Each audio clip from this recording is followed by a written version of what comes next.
Bismillahirrahmanirrahim. Assalamualaikum warahmatullahi wabarakatuh. Saudaraku muslimin dan muslimat dimanapun berada, alhamdulillah wassalatu wassalamu ala rasulillah amma ba'dah. Kembali kita ngaji pada kesempatan yang berbahagia ini hadis Nabi Muhammad SAW, yakni tentang bab ekonomi, larangan monopoli perdagangan.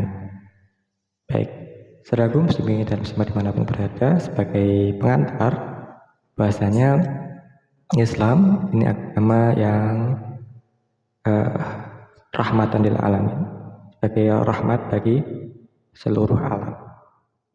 Artinya ada distribusi yang merata, ada kesejahteraan yang adil untuk seluruh umat, dan tidak ada kata ataupun anjuran untuk kaya sendiri-sendiri, untuk memperkaya golongan atau kelompoknya, kemudian menjadikan orang lain kesulitan untuk memperoleh barang atau produk atau jasa karena dimonopoli.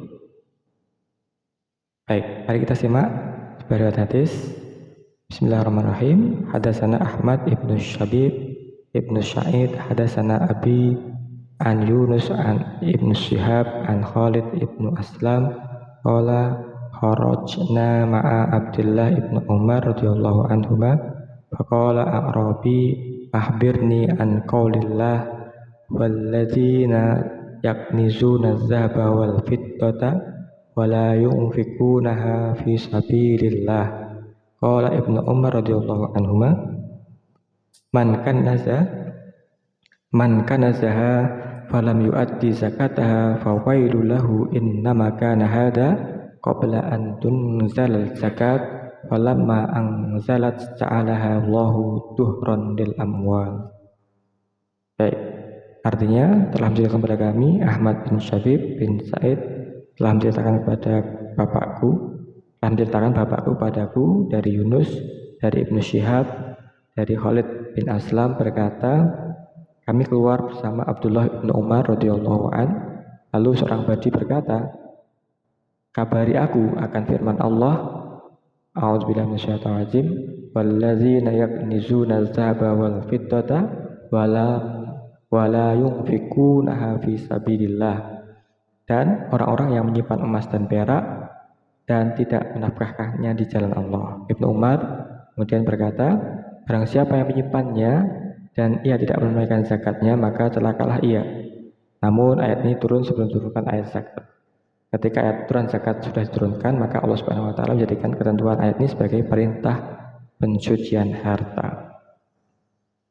Baik, apa yang bisa kita petik hikmah pesan dari hadis ini? Yang pertama, umat Islam ini boleh menjadi kaya dengan satu catatan, bagian hartanya adalah yunfikuna fi sabilillah, dikeluarkan zakatnya apabila sudah mencapai nisab dan haulnya.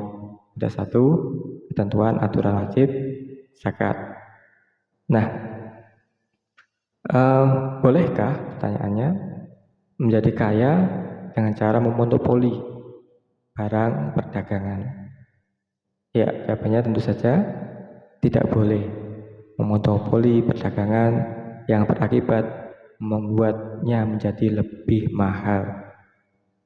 Rasulullah SAW bersabda, man yahtaqara haqqaratan yuridu ayyughla biha 'alal muslimina fahuwa khati'.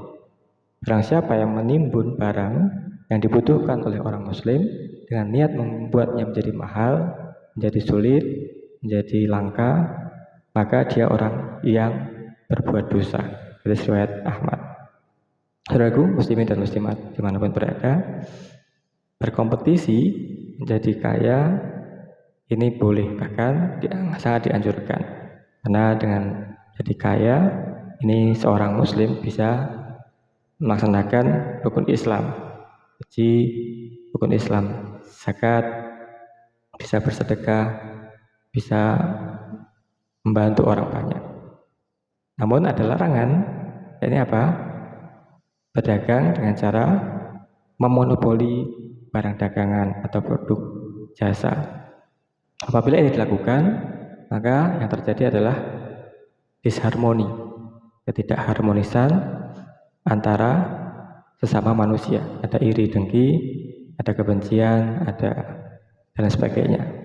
Maka alangkah baiknya dalam aturan perdagangan ini tidak diperbolehkan sistem monopoli dikuasai oleh satu orang saja, sehingga berapapun harga yang dibuat oleh orang tersebut, mau tidak mau konsumen harus membelinya.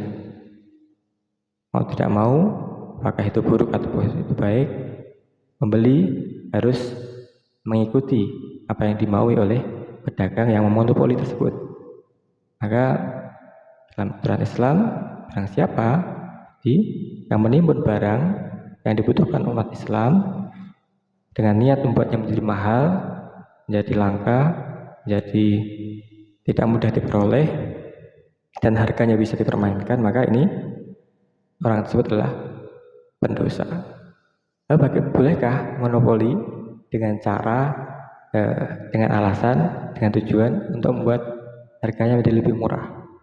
Nah, maka ilatnya tadi akan menjadi diskusi.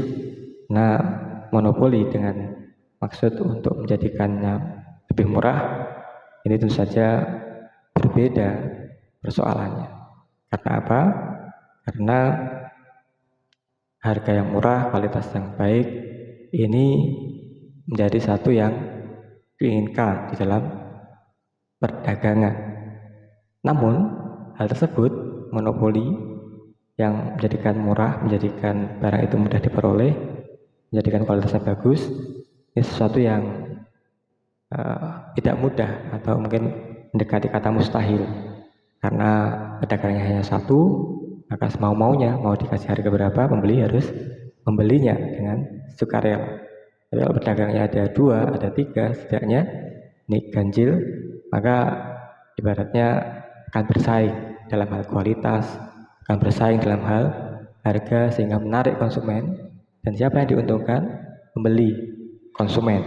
Inilah yang diinginkan ajaran Islam, yakni larangan memonopoli perdagangan supaya pembeli, konsumen ini untung, dimurahkan, dibaguskan kualitasnya, dan pedagang tidak semena-mena membuat tarif, membuat harga, dan produk pun akan menjadi lebih kompetitif, lebih bersaing, lebih bagus, lebih dinamis pasarnya, seperti itu.